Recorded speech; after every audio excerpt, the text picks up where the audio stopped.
10 ឆ្នាំហើយអូនដែលយើងកាន់ដៃគ្នាដើរឆ្លងកាត់ជីវិតនេះពីថ្ងៃដែលគ្មានអ្វីសោះរហូតដល់ថ្ងៃនេះថ្ងៃដំបូងដែលបងបានជួបអូនថ្ងៃដំបូងដែលបងបានជួបអូន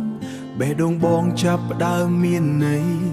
មនុស្សសាមញ្ញម្នាក់ដូចបងមនុស្សសាមញ្ញម្នាក់ដូចបងតែអូននៅតែជឿលើក្តីស្រឡាញ់នេះ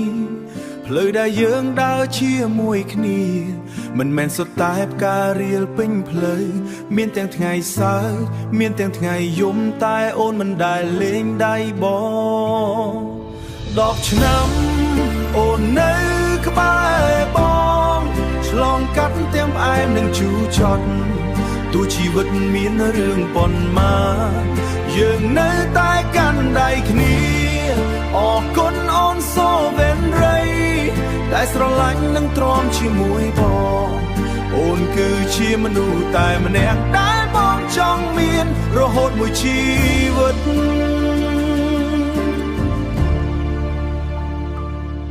មានពេលខ្លាំងបងធ្វើឲ្យអូនយំមានពេលខ្លាំងបងមិនសូវចេះនិយាយតែអ្វីដែលនៅក្នុងបេះដូងបងគឺស្រឡាញ់អូនលើអ្វីទាំងអស់គឺស្រឡាញ់អូនលើអ្វីទាំងអស់រសជាតិជីវិតដែលយើងបានជួបទាំងលំបាកទាំងនឿយហត់បានបងរៀនឲ្យបងយល់ថាស្នេហាពិតគឺមិនចាក់ចេញពេលមានបញ្ហាថ្ងៃខាងមុខទោះមានភ្លៀងឬព្យុះបងសុំត្រឹមអូននៅក្បែរព្រោះមនុស្សដែលបងស្រឡាញ់បំផុត